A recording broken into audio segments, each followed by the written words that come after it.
انسانی اختیار۔ تو عزیزان، میں کہنا چاہتا تھا امت کے اندر پیغمبر کو جو رتبہ حاصل ہے وہی رتبہ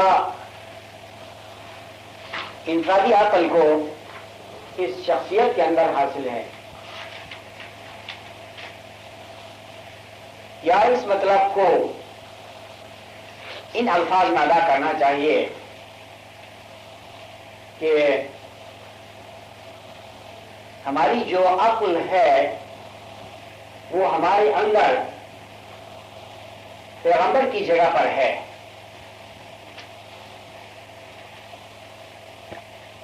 کیونکہ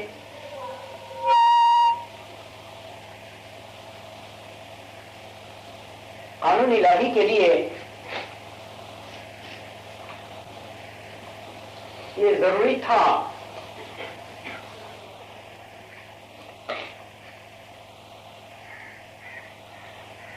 کہ اگر ایک امت کے لیے ایک پیغمبر کی ضرورت ہوتی ہے اور وہاں پر ایک پیغمبر کو بھیج دیا جاتا ہے تو شخصی وجود یعنی انسان کی ہستی میں بھی پیغمبر کی مثال پر کوئی چیز ہو،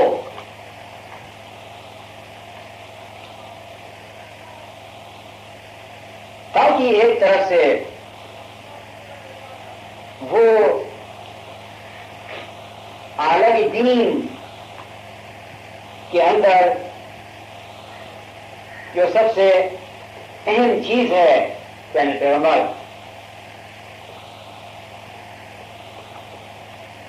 اس کی مثال بنے،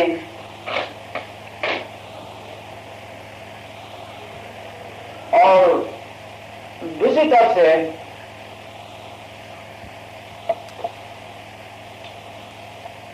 ہر شخص کی طرف سے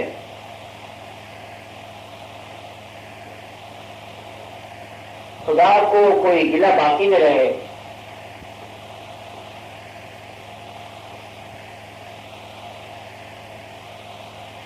کہ اس نے انسان کے اندر ایسی کوئی طاقت کیوں نہیں رکھی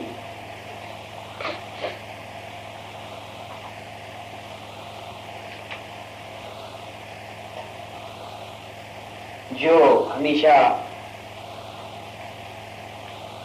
نیکی پر ابھارنے والی ہو۔ چنانچہ خداوند عالم نے اس کے لیے انسان کے اندر عقل رکھی،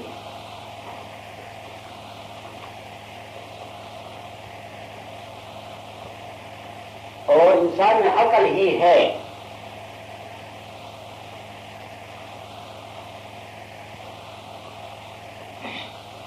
جو انسان کو صحیح معنوں میں انسان بنا سکتی ہے۔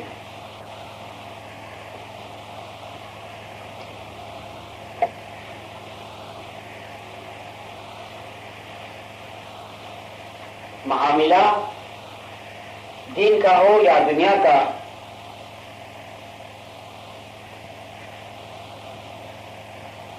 عقل کے بغیر درست نہیں ہو سکتا۔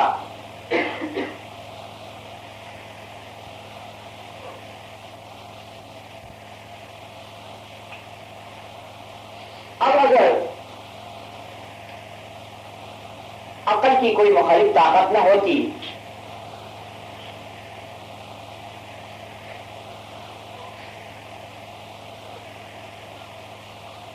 تو انسان سے کوئی آزمائش نہیں لی جاتی،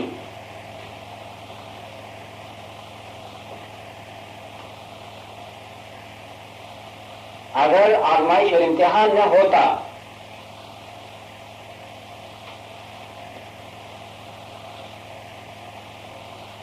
تو فضیلت اور شرافت کے مختلف درجات مقرر میں ہوتے ہیں.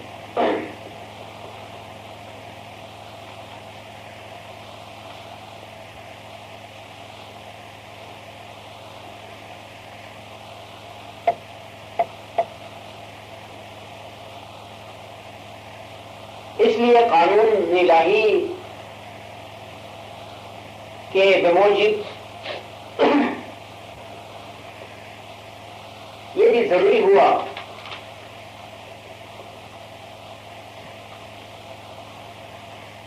کہ عقل کے ساتھ ساتھ نفس کے نام سے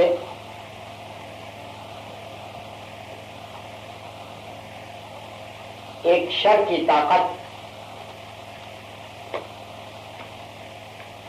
انسان میں مقرر کر دی جائے.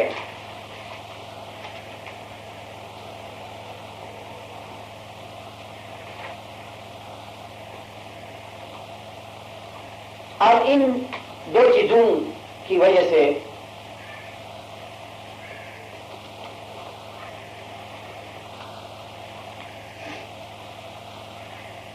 اختیار کی صلاحیت پیدا ہو گئی.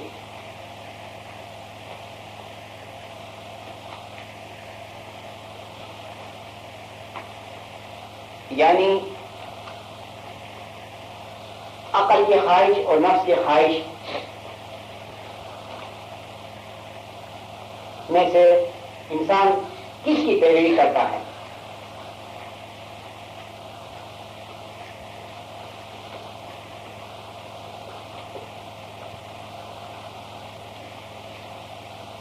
اس کا نام اختیار ہے.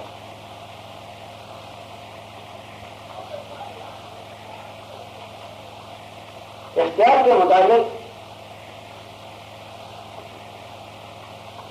اس سے کوئی بہتر مثال نہیں ہے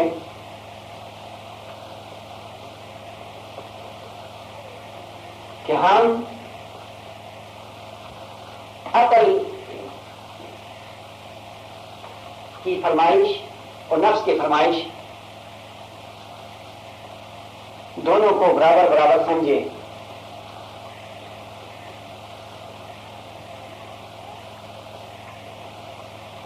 اور ان دو خواہشوں میں سے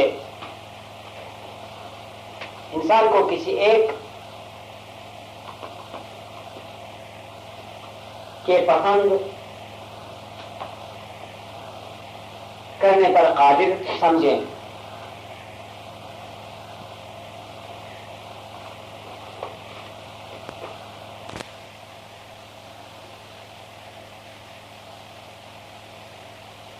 اختیار کے فلسفہ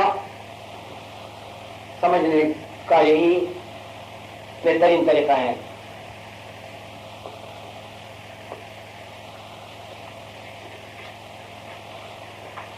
اگر یہ بات نہ ہوتی عقل کی کشش زیادہ اور نفس کی کشش کم ہوتی تو اس صورت میں اختیار صحیح معنوں میں اختیار نہ رہتا. وہ تو نیکی کی طرف مائل ہو جانے کی ایک مجبوری ہوتی.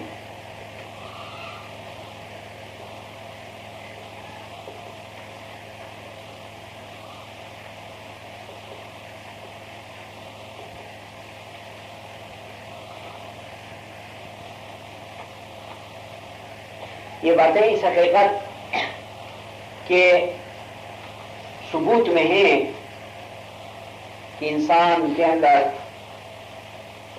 جو عقل ہے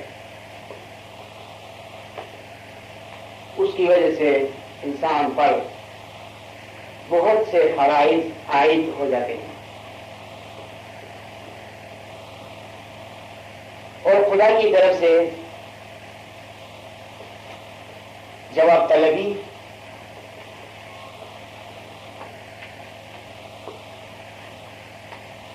لازم ہو جاتی ہے.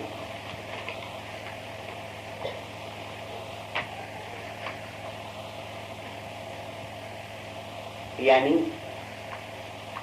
انسان کو عقل کی صلاحیت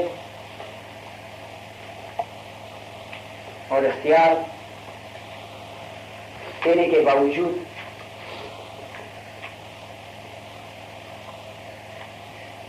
اس نے کیوں راہی شیطان کی پیروی کی؟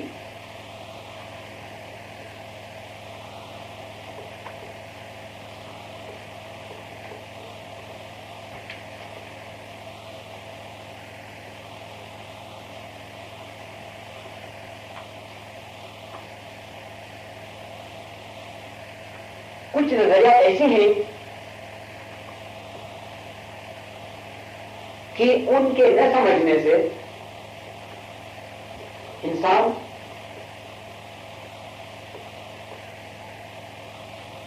علمی اور روحانی طور پر بڑے خسارے میں رہتا ہے.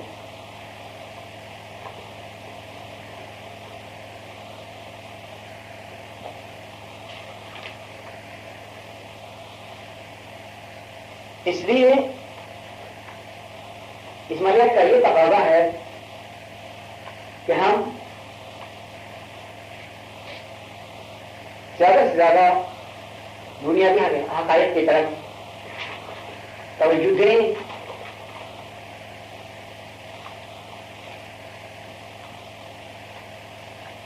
اور ان کو اچھی طرح سے سمجھ پائیں.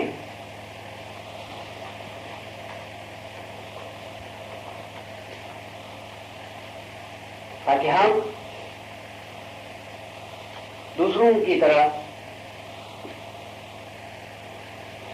خسارے میں نہ رہیں.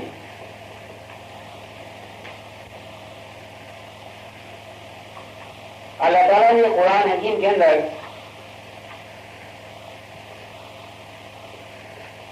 سورہ عصر میں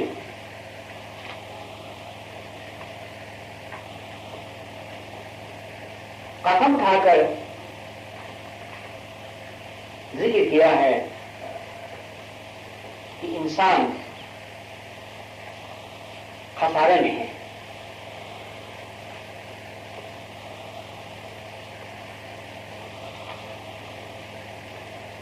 اور خسارہ اسے کہتے ہیں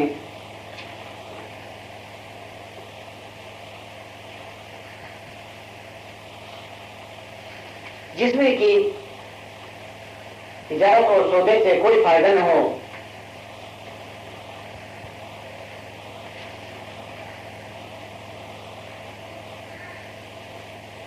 بلکہ اصل سرمایہ کا بھی نقصان ہو.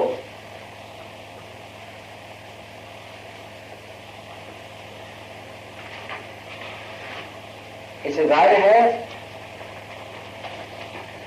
کہ دنیا کے اندر بہت سے انسان ایسے ہیں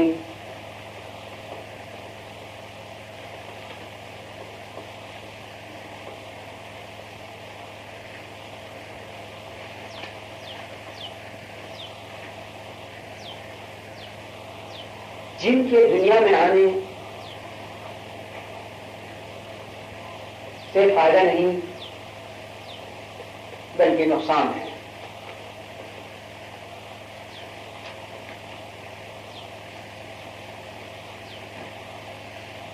یہی وجہ ہے کہ ہم کوشش کرتے ہیں کہ عقل کی حقیقت کو سمجھیں، اختیار کو سمجھیں، تاکہ جس سے ہمیں اپنی فرائض کا اچھی طرح سے احساس ہو.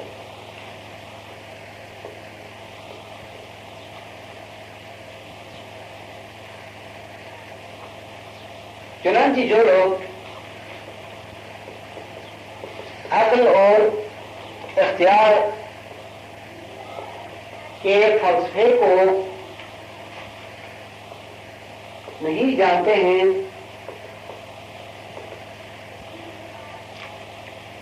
وہ یہ مانتے ہیں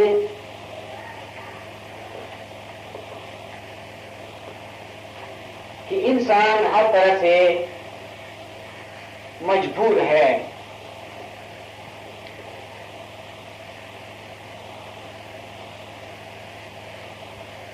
اور وہ اس ضمن میں یہ بھی مانتے ہیں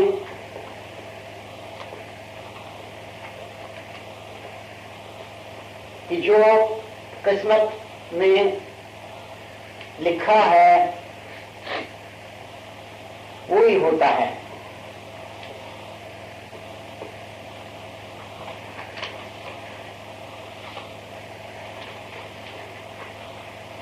حالانکہ یہ عقیدہ اتنا کمزور ہے اور یہ تصور اس قدر بے بنیاد ہے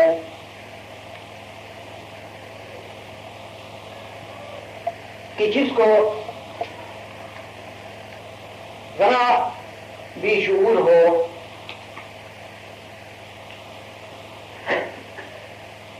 وہ سمجھتا ہے کہ یہ نظریہ غلط ہے. وہ اس طرح کہ اگر مانا جائے کہ انسان کی قسمت میں جو کچھ لکھا ہے وہی ہو پاتا ہے،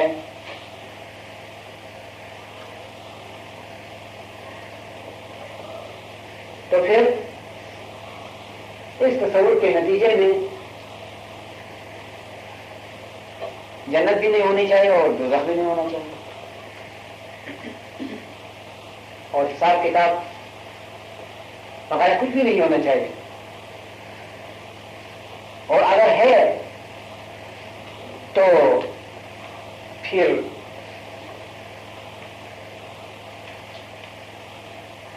فضیلت اور جزا و سزا کا تصور باطل ہو گیا، کیونکہ خدا نے جن کو چاہا بہشت میں داخل کیا اور ان کے لیے اچھی قسمت لکھی، اور جن کو چاہا اس نے جہنم میں ڈال دیا اور ان کے لیے بری قسمت لکھی. یہ تو زبردستی ہو گئی نیکی کے لیے بھی اور بدی کے لیے. اس میں کوئی اختیار نہیں رہا کسی کا اور اختیار کا تصور باطل ہو گیا. اور پھر ادھر سے حکم دینا کہ یہ کرو اور وہ نہ کرو یہ بھی غلط ہو گیا. تو ہے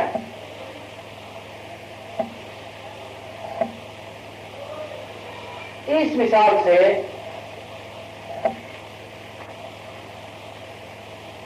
ظاہر ہے کہ خدا تعالیٰ نے کسی حد تک انسان کو اختیار دیا ہے اور اختیار کے دینے کے نتیجے میں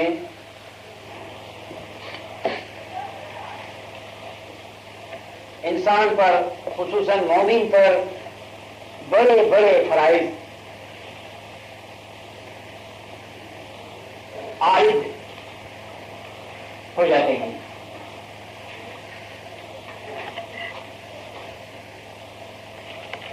اس حقیقت کے سمجھنے سے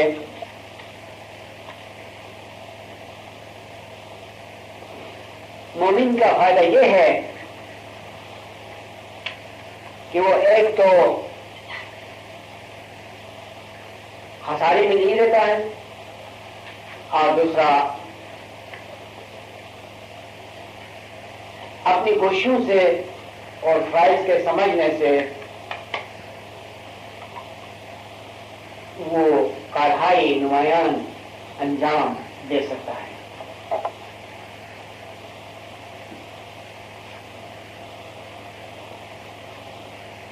ہمارے اماموں نے اور پیروں نے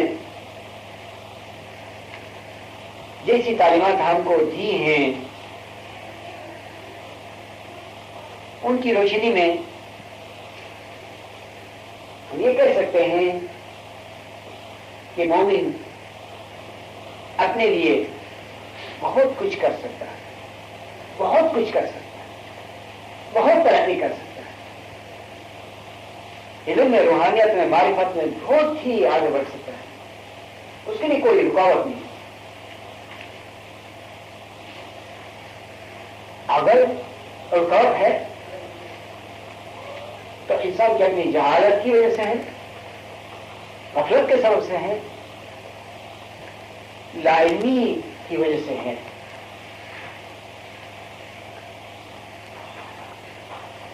دیکھا آپ نے کہ علم کیسی روشنی ہے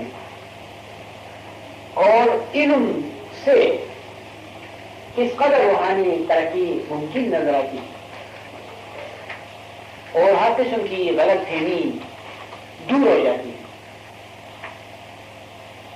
شکوک و شبہات کا ازالہ ہو جاتا ہے، اخلاق کی اصلاح بھی علم کی بدولت ہوتی ہے۔ علم ہی ہمیں حوصلہ بخشتا ہے کہ ہم کوشش کریں، آگے بڑھیں۔ علم ہی کی روشنی میں ہم کو راہ مولا پر چلنا اور ترقی کرنا ممکن نظر آتا ہے۔ علم ایک نور ہے،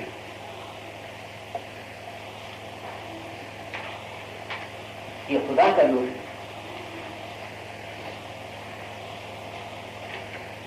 اس نور کی، اس روشنی کی بڑی اہمیت ہے روحانیت میں، دین میں اور ہر مقام پر۔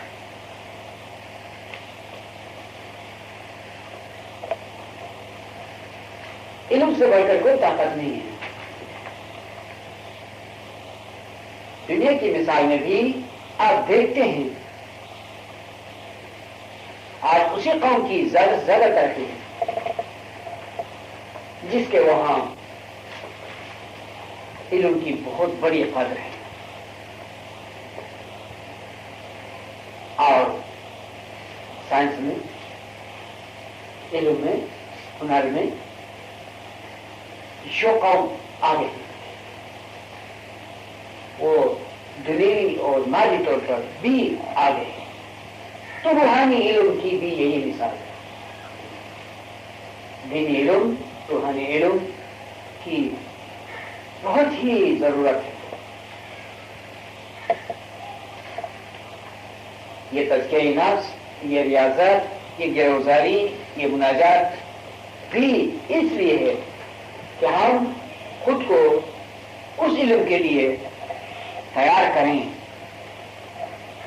جو براہ راست خداوند سے ملتا ہے۔ اس کو علم لدنی کہا جاتا ہے۔ چنانچہ اگر لوگ ہماری گریبانگاری پر اعتراض کرتے ہیں تو اس سے ہمیں دلگیر نہیں ہونا چاہیے، اس سے ہم کو شرم نہیں آنی چاہیے،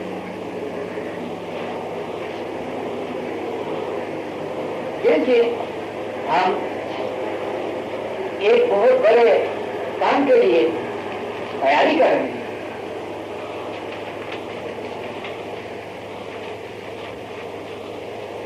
جو لوگ ان مشقوں کے متعلق اعتراض کرتے ہیں وہ ناسمجھ ہیں، وہ نہیں جانتے اس فن کو، اس ہنر کو۔ یہ ایک ہنر ہے، یہ ایک مشق ہے۔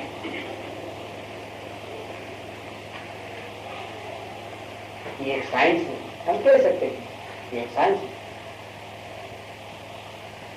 یہ ایک ریسرچ ہے، یہ ایک تحقیق ہے، یہ ایک کوشش ہے۔ بچے کو آپ نے دیکھا، ایک چھوٹا سا بچہ جو پیدا ہوئے تھوڑا سا وقت لگایا ہے تو وہ کس طرح ہاتھ پاؤں کو ہلاتا ہے۔ ایک ناسمجھ انسان دیکھے تو ممکن ہے کہ اس کو مذاق سمجھے یا اس کو نادانی سمجھے، ناسمجھی سمجھے، لیکن یہ قدرت کی طرف سے ناسمجھی نہیں ہے، یہ ایک بندوبست ہے، یہ ایک مشق ہے، یہ ایک کوشش ہے۔ ایک تو وہ اسی غیر منظم حرکت سے وہ چاہتا ہے کہ آگے چل کر چلنا سیکھے، پکانا سیکھے، اور حرکت سے، اور ساتھ ہی ساتھ وہ اس کی ورزش ہے جس سے کہ اس کی رگیں پٹھیں مضبوط ہو جائیں، کوئی نہیں، اور اس سے وہ زبان آنے سے پہلے ایک محمل سی آواز نکالتا ہے، آ کرتا ہے، با کرتا ہے. کیا کسی کو اس پر مذاق اڑانا چاہیے؟ کیا اس سے کوئی چیز بننے والی ہے؟ آگے چل کر اسی سے زبان پیدا ہو. تو اسی طرح اب ہم گرفتاری کے دوران روحانیت کے بچگانہ حرکتیں کرتے ہیں، تو یہ بچگانہ حرکتیں آگے چل کر روحانیت کی صحیح صورت اختیار کر سکتی ہیں، اسی میں سے روحانیت پیدا ہو سکتی ہے. ذکر کے دوران ہم کہتے ہیں کہ یعنی دیکھو، تصور کرو فلان چیز ہے یا گلاب کا ایک پھول ہے، اور بعد ہم کہتے ہیں کہ دیکھو زندال کا تصور کرو، پھر کہتے ہیں کہ دیکھو ایمان کا تصور کرو کہ وہ کرسی پر ہیں، بعد ہم کہتے ہیں کہ دیکھو تم ہی لوگ ہو امام کے دربار میں بیٹھے ہو وغیرہ. یہ مشقیں ہیں، یہ جھوٹ نہیں ہے، یہ تصور دینا ہے. تو جدید بعض علوم بھی اسی طرح ہیں کہ ان کے اندر مشقیں ہوتی ہیں. ایک سپاہی کو آپ نے دیکھا ہے، وہ لیٹ جاتا ہے، بالکل وہی حرکتیں کرتا ہے جو جنگ میں اختیار کی جاتی ہے. کیا اس وقت کوئی جنگ ہے؟ نہیں، یہ جنگ کے لیے مشق کر رہا ہے. تو اسی طرح ہماری یہ مشق بھی جھوٹ نہیں ہے جب ہم کہتے ہیں کہ دیکھو شاہ کریم تمہارے درمیان تشریف فرما. ہو سکتا ہے یہ بتانے والا ایسی کوئی شکل صورت دیکھتا ہو، نہیں تو تصور تو ہے. ہمارے تصور میں ہر چیز کی خفیف خفیف شکل آ سکتی ہے. ہم جس کو بھی ذہن میں لائے، خاطر میں لائیں، اس کی خفیف خفیف سی صورت، یہ اس کی ایک جھلک موجود ہوگی. یہ بات کیسے جھوٹ ہو سکتی ہے؟ انسان کو تجربہ ہے کہ وہ جب چاہیں اپنے مشاہدات میں سے کوئی چیز تصور میں لا سکتا ہے، اور اسی دوران وہ چیز اس کے تصور میں موجود ہوتی. مثلا ابھی ابھی آپ کسی بات کا تصور کریں، جیسے ہی میرے منہ سے باپ کا لفظ نکل گیا تو آپ کا تصور باپ کی طرف گئے، اور آپ کے ذہن کی سطح پر کوئی نہ کوئی باغ نظر آیا، کوئی نہ کوئی باغ ابھرایا. جب میں کہوں کہ مولا کا تصور کرو تو ایک دم سے آپ سب کا خیال مولا کی طرف گیا، اور ہر ایک میں کسی نہ کسی روپ میں مولا کے تصور کی ایک جھلک نظر آنے لگی. تصور، یہ تصور ایک حقیقت ہے، اور تصور روحانیت کی مشق ہے.